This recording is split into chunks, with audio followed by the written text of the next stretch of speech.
आप देख रहे हैं इंडिया टाउन न्यूज, भारत की बात। नमस्कार, आप देख रहे हैं इंडिया टाउन न्यूज और मैं हूं आपके साथ सुरभि शुक्ला। स्वागत है आपका हमारी खास बुलेटिन दुर्ग भिलाई की खबरों में। तो चलिए बुलेटिन शुरू करने से पहले एक नजर डालते हैं आज की सुर्खियों पर। भिलाई में मासूम पर जानलेवा वार, 3 साल के बच्चे पर टंगिए से हमला, आरोपी हुआ हिरासत में।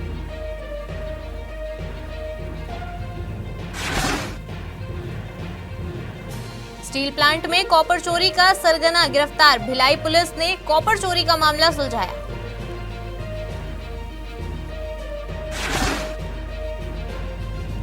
खुर्सीपार क्षेत्र का सघन निरीक्षण, जर्जर स्थिति पर आयुक्त ने जताई नाराजगी, आईटीआई ग्राउंड की मरम्मत के आदेश।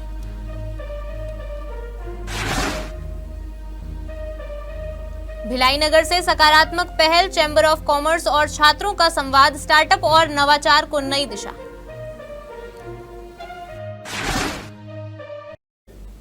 तो चलिए अब खबरों की शुरुआत करते हैं। भिलाई स्टील प्लांट में कॉपर वायर चोरी करने वाले गिरोह के सरगना को पुलिस ने गिरफ्तार कर लिया है। आरोपी निगरानीशुदा बदमाश बताया जा रहा है। मामले में पुलिस ने जांच जारी रखी है और अन्य आरोपियों की गिरफ्तारी की कोशिश में जुटी हुई है। आपको बता दें कि सीआईएसएफ की रिपोर्ट पर थाना भिलाई भट्टी पुलिस ने मामला दर्ज किया था। यह चोरी की घटना जल भवन के पीछे प्रोपेन प्लांट क्षेत्र की है, जहां से लगभग 210 किलो कॉपर स्क्रैप वायर चोरी किया गया था। आपको बता दें कि जांच में सामने आया है कि आरोपी संतोष निषाद ने अपने साथी शत्रुघ्न धनकर के साथ मिलकर प्लांट की बाउंड्री वॉल पार की और कॉपर वायर लोड कर चोरी की गई। इसके साथ ही पुलिस ने पहले ही लगभग 1,36,500 रुपए कीमत का कॉपर स्क्रैप और घटना में प्रयुक्त वाहन जब्त कर लिया था। दुर्ग जिले में सार्वजनिक वितरण प्रणाली के तहत लाखों राशन कार्ड धारकों का ई-केवाईसी अब भी पूरा नहीं हुआ है। प्रशासनिक आंकड़ों के अनुसार 1,99,474 सदस्यों का अब भी ई-केवाईसी कराना बाकी है। जिला प्रशासन ने इसके लिए समय सीमा 28 फरवरी 2026 तक बढ़ा दी है। इसके बाद राशन वितरण में कठिनाई आने की संभावना है। खाद्य नियंत्रक कार्यालय ने बताया कि जिले की सभी उचित मूल्य दुकानों में ई-पॉस मशीन के जरिए ई-केवाईसी की सुविधा उपलब्ध है।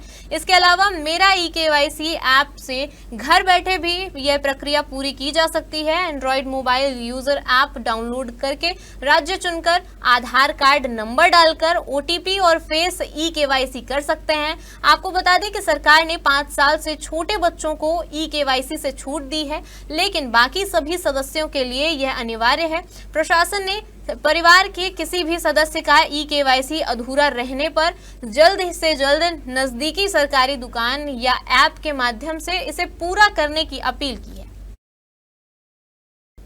भिलाई नगर निगम के आयुक्त राजीव कुमार पांडे ने जोन 4 के खुर्सीपार क्षेत्र का सघन निरीक्षण किया। इस दौरान उन्होंने सुपर बाजार, आईटीआई ग्राउंड, बाल आश्रम, SLRM सेंटर और इस्पात क्लब का जायजा लिया। निरीक्षण के दौरान आयुक्त ने सुपर बाजार भवन को जर्जर पाए जाने पर नाराजगी जताई और इसके पुनर्निर्माण या नई परियोजना के लिए शासन को प्रस्ताव भेजने के निर्देश दिए। आईटीआई ग्राउंड के मुख्य प्रवेश द्वार की खराब स्थिति पर भी उन्होंने तत्काल मरम्मत कराने के आदेश दिए। इस दौरान SLRM सेंटर में कार्यरत महिला स्वच्छता कर्मियों से बातचीत करते हुए आयुक्त ने उनकी समस्याएं सुनी और व्यवस्थाओं का फीडबैक लिया। इसके अलावा इस्पात क्लब भवन की जर्जर हालत को देखते हुए उसके भविष्य के स्वरूप पर अधिकारियों से चर्चा की गई। आपको बता दें कि आयुक्त ने कहा कि शहर की जर्जर संपत्तियों का संधारण निगम की प्राथमिकता है और जनहित में इनका बेहतर उपयोग सुनिश्चित करने के लिए जल्द ही ठोस योजना बनाई जाएगी।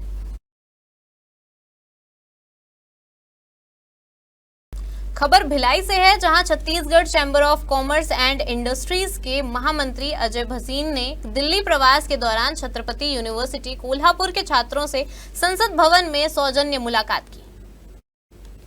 इस दौरान छात्रों ने चैंबर ऑफ कॉमर्स की गतिविधियों और उसकी भूमिका के बारे में जानकारी ली। अजय भसीन ने विद्यार्थियों को प्रेरित करते हुए कहा कि वे अपने नवाचार पूर्ण विचार सामने लाएं और चैंबर उन्हें मंच उपलब्ध कराकर उनके विचारों को आगे बढ़ाने में सहयोग करेगा। छात्रों ने बताया कि वे कोल्हापुर में स्टार्टअप को प्रोत्साहित करने के लिए इंक्यूबेशन सेंटर चला रहे हैं और उन्होंने चैम्बर को वहां आमंत्रित किया। इस अवसर पर छात्रों ने अजय भसीन का सम्मान भी किया। अजय भसीन ने कहा कि यह संवाद युवाओं और उद्योग जगत के बीच सहयोग की नई शुरुआत है, जो आने वाले समय में स्टार्टअप्स और नवाचार को नई दिशा देगा। हम लोग ये इस बार तय किया था कि जो बजट व्यापारियों के लिए आता है, इस बार हम उसके प्रत्यक्षदर्शी बने। उसके अंतर्गत हम इस बार संसद भवन में अपनी टीम के साथ उपस्थित थे। उसी के अंतर्गत जब हम संसद भवन एंटर कर रहे थे तो हमने देखा कि एक शिवाजी यूनिवर्सिटी का पूरा एक समूह, बच्चों का समूह, जो इस समय पे अपने नए आइडियाज लेके आ रहा है, वो भी एंटर कर रहा था। जब हमारी उनके साथ गुफ्तगू हुई, हमने उनको बताया कि किस तरीके से हम लोग व्यापारी समाज को आगे लेके चल रहे हैं और नए व्यापारियों को उनके अंदर कैसे ऊर्जा भरी जाए, उसका भी काम कर रहे हैं। जब हमारा संवाद हुआ, हमने उनको पूरी चीजों के बारे में बताया कि चैम्बर ऑफ कॉमर्स किस तरीके से काम करता है और नए आने वाले जिनके पास नए आइडियाज हैं, उनके आइडियाज को एक रूप में प्रोडक्ट बनाने में हम मदद करते हैं। दुर्ग से एक दिल दहला देने वाली घटना सामने आई है, जहां एक 65 वर्षीय बुजुर्ग ने पड़ोस में रहने वाले महज 3 वर्ष के मासूम बच्चे पर टंगिया से जानलेवा हमला कर दिया। आपको बता दें कि इस मामले में बच्चा गंभीर रूप से घायल हो गया है, जिसे तत्काल अस्पताल में भर्ती कराया गया है। राहत की बात यह है कि डॉक्टरों के मुताबिक फिलहाल बच्चे की हालत खतरे से बाहर है। जानकारी के अनुसार मासूम बच्चा खेलते खेलते पड़ोसी के घर चला गया था। इसी बात पर आरोपी बुजुर्ग नाराज हो गया और गुस्से में आकर उसने बच्चे पर टंगिए से वार कर दिया। आपको बता दें कि अचानक हुई इस वारदात से इलाके में हड़कंप मच गया है और दहशत का माहौल बन गया है। घटना की सूचना मिलते ही पुलिस मौके पर पहुंची और आरोपी को हिरासत में लेकर पूछताछ शुरू कर दी। हमारे खास बुलेटिन दुर्ग भिलाई की खबरों में फिलहाल इतना ही। देखते रहिए इंडिया टाउन न्यूज, भारत की बात। नमस्कार। आप देख रहे हैं इंडिया टाउन न्यूज, भारत की बात।